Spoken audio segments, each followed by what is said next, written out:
exemple, la Bible qu'elle a là, tu ne connais pas. C'est pour ça que Dieu établit des pasteurs pour vous enseigner. C'est pour ça que Dieu établit des hommes de Dieu pour vous enseigner.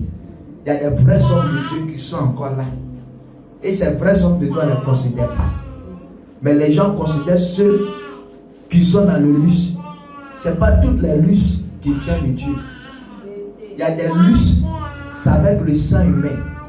Tu peux avoir une église. L'église est belle, il y a du monde. Ils vont atterrir 4 bébés dedans. Et l'église, soi-disant les guides, ils prospèrent à travers la chance de tout le monde. Quand tu mets ton pied dans l'église, on reçoit avec ta chance. On reçoit avec ta grâce. Et toi, tu ne comprends pas pourquoi tu vas là-bas. Mais tu es envoûté. Pourquoi tu vas comprendre. Donc c'est pour ça qu'en tant qu'enfant de Dieu, quand on vous enseigne la parole de Dieu, examinez les Écritures comme les chrétiens de Béret. Quand les enseignait, ils examinaient, ils partaient soigner l'Écriture pour voir si ce que l'homme de Dieu a dit, c'est été écrit. Et ils marchent à travers cette parole. Mais aujourd'hui, on vous enseigne la parole. Quand vous sortez, ça vous dit absolument rien. Ça ne vous intéresse pas. Amen. Et ce n'est pas bien pour un enfant de Dieu. Quand on te prêche la parole de Dieu, il faut suivre la parole de Dieu. Marche à travers ça. Si tu avais un gars, ou bien tu avais 2 gars, tu commences à les quitter et à te confier à Dieu. C'est là que celle-là, elle a décidé de changer. Si tu te masturbais, tu dois commencer à laisser la masturbation. Si tu forniquais, tu dois commencer à laisser la fornication. Si tu mentais, tu dois commencer à laisser le mensonge. Quand Dieu voit que tu as été de quitter un peu, Dieu va t'accorder sa grâce, sa miséricorde de faire quoi? De quitter. Mais tant que toi-même, ça ne te dit rien. Toi-même, tu n'as même pas un remords. On prêche, tu ris, tu sors et tu t'en fous. C'est là même que tu vas faire pipi. J'ai dit, tu es libre à la parole de Dieu. Et ce genre de personnes, c'est très dangereux. Amen, amen. On va lire Éphésiens 5, 6. Dis que quand tu veux faire la lecture. Éphésiens 5, 6, oui. Que personne ne vous séduise à de vains discours. Voilà. Que personne, c'est ça qui est le problème. Hein? Que personne ne vous séduise à de vains discours. Vous allez voir. Car c'est à cause de ces choses que la colère de Dieu vient sur les fils de la rébellion. Voilà. Relis le premier paragraphe là. Que personne ne vous séduise à de vains discours. Que personne ne vous séduise à de vains discours. Vous allez voir. Qu'elle va sortir, il vient. Quand elle va sortir, elle va lui dire à sa soeur, ah, aujourd'hui, là, c'est qu'ils ont prêché à l'église là. Vraiment, quand moi je regarde ma vie, je vais arranger ma vie, je vais mettre de l'ordre dans ma vie. Je veux vraiment tout laisser. Sa camarade va dire, oh, tu dis quoi même? Il y a ton gars qui paye ta maison, là, pas Dieu de laisser. Chaque mois, il t'envoie l'argent, il paye ça direct pour t'envoyer. Il prend soin de toi. Tu veux le laisser, tu es pasteur, tu veux suivre. Il faut bien le suivre. Tu vas pas comment même me demander l'argent. Mais moi, je ne vais pas te donner. Est-ce que cette fille-là, c'est toi qui as cherché? C'est Dieu même qui t'a donné. C'est comme ça. Parce que les 20 discours, c'est ça qu'elle a. Elle va faire tout pour faire quoi? Pour te convaincre. Et tu n'es pas prêt à laisser. Parce que toi, tu dis que tu vas partager l'expérience que tu as vécue ce matin à elle. Et elle en question va te dire non, il ne faut pas quitter dedans. C'est une bonne chose. Bien aimé, si c'est dans ça que tu veux rester, Dieu dit quoi? Sa colère va s'abattre sur les enfants de rébellion. Parce que tu as en train de te rébeller contre la parole de Dieu. Dieu n'est pas dans ça. Amen. C'est pour ça que quand tu sors, la Bible dit quoi? Que ton oui soit oui. Que ton non soit non. Parce qu'il faut que on voit la parole en toi.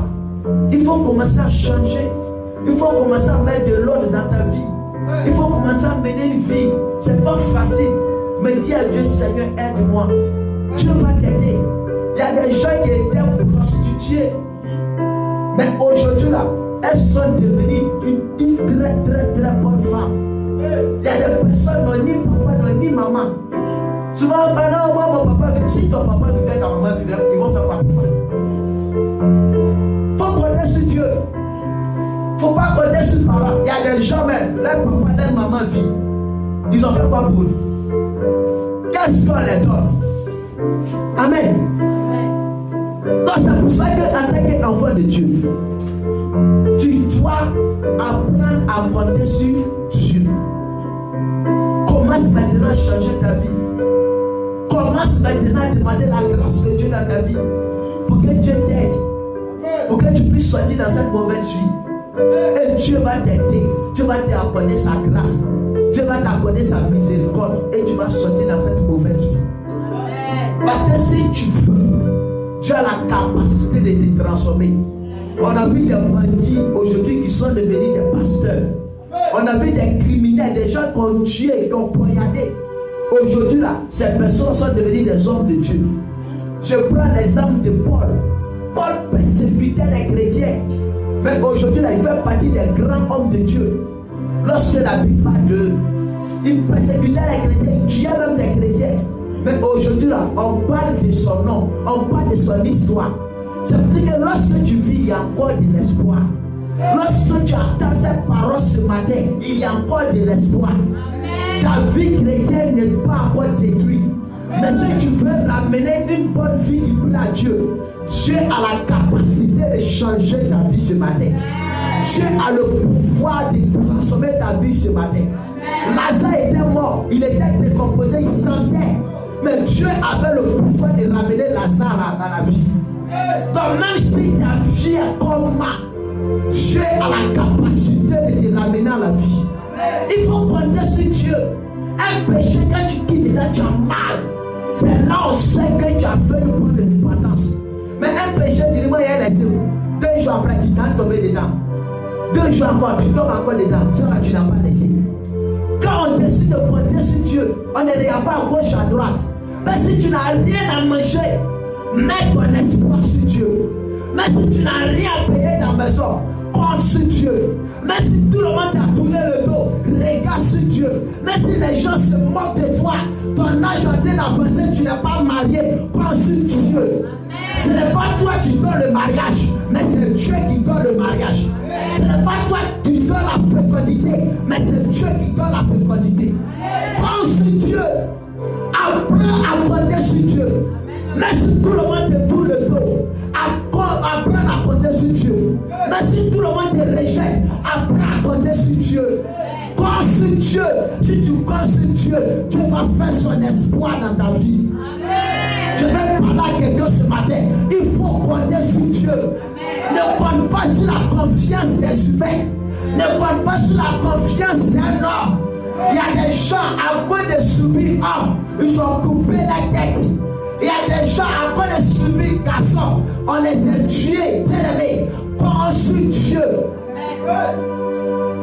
Qui t'a dit que c'est fini pour toi? Là où Satan dit c'est fini, c'est là que Dieu vient écrire ton histoire. Là où les gens ne te considèrent plus, c'est là que Dieu vient te faire sortir de la boue. Là où tu étais dans la misère, l'Éternel Dieu Tout-Puissant te fait sortir de la misère. Là où tu étais en bas, l'Éternel Dieu Tout-Puissant t'élève. Là où tu étais à la queue, l'Éternel Dieu Tout-Puissant t'envoie à la tête. Apprends à compter sur Dieu, bien-aimé. Lorsque tu as été de compter sur Dieu, la grâce de Dieu va se manifester dans ta vie. Lorsque tu as été de compter sur Dieu, il va te montrer son règne. Il va te montrer sa puissance. Il va te montrer son autorité. Il va te montrer sa force. Il va te montrer sa capacité. Apprends à compter sur Dieu. Ne compte pas sur l'homme.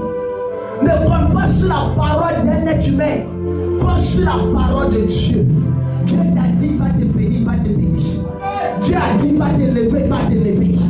Dieu a dit, il va te mettre au-dessus de ta famille, il va te mettre au-dessus de ta famille. Parce que Joseph était avec ses frères. Joseph expliquait son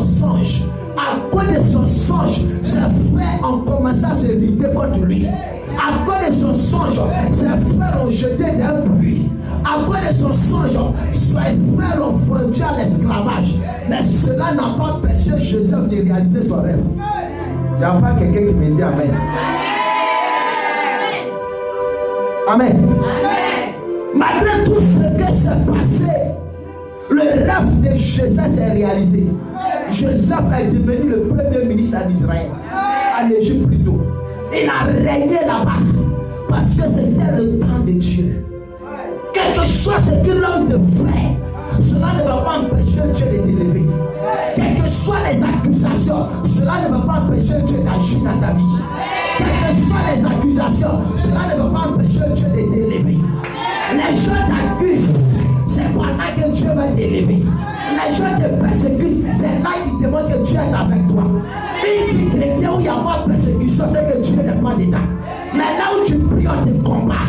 Là où tu pries, on te critique. Là où tu pries, on t'insulte. Là où tu pries, on met des bagages au dehors. C'est là qu'on demande que Dieu est avec toi. Là où tu pries, les gens se marient, tu ne te maries pas. C'est là on voit que Dieu est avec toi. Parce que Dieu dit cela, je l'ai choisi pour mon œuvre. Amen. Plus d'attaques augmente le taux de ta bénédiction. Plus de persécution augmente ta grandeur. Tu es en train de prier, tu es en train de gêner, tu es en train de chercher la foi de Dieu. Quelqu'un vient s'arrêter devant toi. Ma soeur, ça fait 4 mois que tu n'as pas encore payé ton loyer. Sors de la maison. Tu es en train de te préparer pour une villa. Tu ne vas pas dire Amen.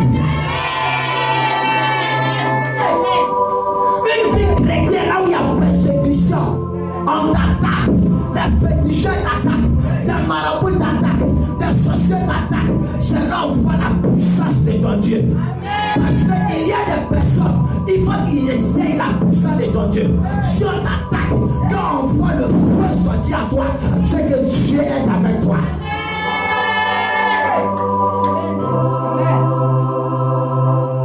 Amen. David était derrière les troupeaux. Ses frères étaient Goliath. Ses frères étaient grands. Lorsque le prophète Samuel est venu, il est venu choisir un nouveau roi. Même le père de David l'avait oublié. Même le père de David avait oublié David. Et c'était le prophète Samuel qui a demandé est-ce que parmi tous ces enfants-là, ce sont tous les enfants qui sont là. C'est là maintenant qu'on s'est rappelé de David. Et David qui était derrière les troupeaux, là où il était dans la souffrance, il était face à les lions, il était face à des loups. Dieu prenait le temps de le préparer, Dieu prenait le temps de le former, Dieu prenait le temps de lui donner le pouvoir, Dieu prenait le temps de lui former comme un roi doit marcher. Et lorsque le temps de Dieu arrivait, Samuel a oint David. Et lorsqu'ils ont oint David, David est devenu le roi. David était établi sur Saül. Et David a régné de génération en génération. Je veux parler à quelqu'un. Là où on t'avait oublié, là où ta famille t'avait oublié, là où ton entourage t'avait oublié, là où tes frères t'avaient oublié, ce matin, par la puissance de l'Éternel, ils vont se rappeler de toi. Si tu dis Amen fort, se rappelle de toi au nom de Jésus. Amen. Ne pense pas qu'ils t'ont oublié. Ne pense pas que c'est fini pour toi. Ce n'est pas encore fini. Ce n'est pas encore la fin. Dieu n'a pas encore dit son dernier mot. Dieu le dira sur ta vie. Les gens voyagent, tu ne voyages pas. Laisse Dieu te préparer. Les gens se marient, tu ne te maries pas. Laisse Dieu te préparer. Mets ta confiance à Dieu. La Bible déclare que Sarah avait 90 ans. Mais Dieu n'avait pas besoin de mensonges pour donner l'enfant à Sarah. Ah, je vois une femme qui va enfanter sa bénédiction ce matin. Quel que soit ton âge, Dieu n'a pas besoin de ton âge pour changer ton histoire.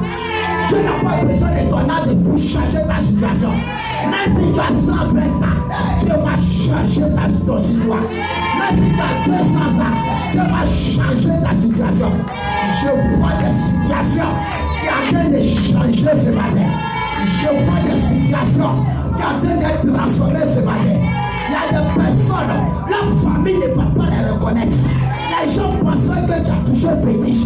Les gens auront l'impression que tu allais voir un féticheur. Mais tu allais voir celui qui est au-dessus des fétiches. Celui qui est au-dessus des féticheurs. Celui qui va changer ton histoire.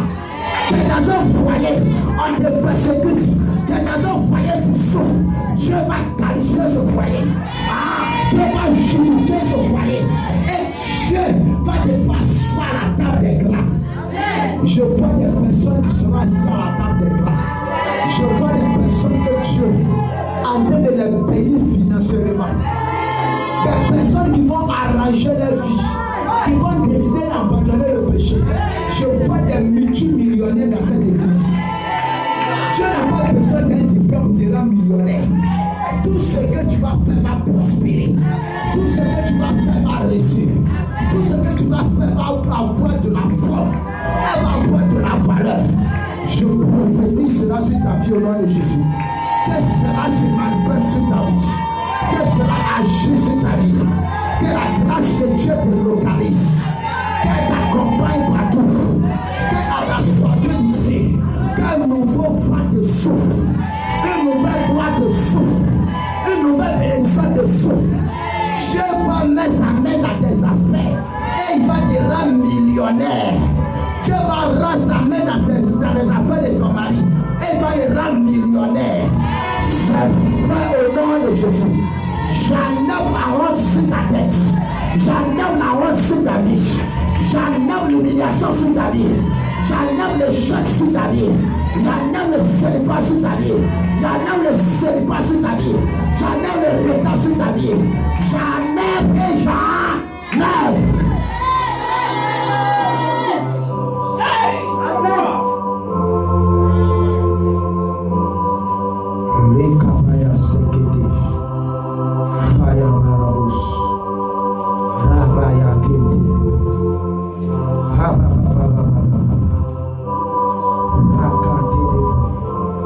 Je vois des bonnes choses vous arriver. Fais l'effort, abandonne le péché. Mets Dieu à l'épreuve. Fais comme Jacob. Tant que tu me bénis pas, il ne te lâche pas. Quitte le péché. C'est ça qui empêche de te visiter. Ne regarde pas gauche à droite. Regarde à Dieu seul. Tu verras sa gloire. Je vois des gens qui l'ont frustré. Des gens qui étaient frustrés. Des gens qui étaient humiliés. Des gens qui étaient rabaissés. Je suis en train de voir Dieu essuyer les âmes. Ton âme, tu es en train d'essuyer tes larmes. Tes larmes en train d'être essuyées. Bien-aimé, dans cette frustration, Dieu va montrer sa gloire dans ta vie. Dans cette frustration, Dieu va se révéler à toi dans cette frustration. Parce que je suis en train de voir la main de Dieu agir sur la vie des personnes. Je vois un ange qui tient un couple, qui est en train de déverser sur la vie des personnes, qui est en train d'enlever l'ancienne alliance. Il est en train de rétablir une nouvelle alliance. Une nouvelle alliance en train d'être rétablie. Merci Saint-Esprit. Béni soit ton nom, Jésus. C'est fait au nom de Jésus. On va voir le dernier point. Le dernier point, pour terminer, l'immoralité sexuelle. Matthieu 5, verset 28. Le quatrième point, pour faire les 4 types de péchés qui détruisent la vie d'un chrétien. Le dernier point, l'immoralité sexuelle. Matthieu 5, 28.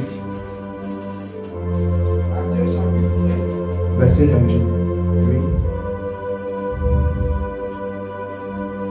Matthieu 5, verset 28. Oui. Mais moi, Ah, je vous le dis, ah, quiconque regarde une femme, ah, la convoitise, ah. la convoitiser, Mhm. excusez-moi, Mhm. la convoitiser a déjà commis un adultère avec. Reprends encore. Mais moi, je vous le dis, Mais moi, je vous le dis, que quiconque quiconque regarde une femme, regarde une femme pour la convoiter, pour la convoiter a déjà commis un adultère avec elle. avec elle. Ça, c'est un péché. En quoi? Dans son cœur. Dans son cœur. C'est un péché qui est très terrible. Amen. Amen. La convoitise.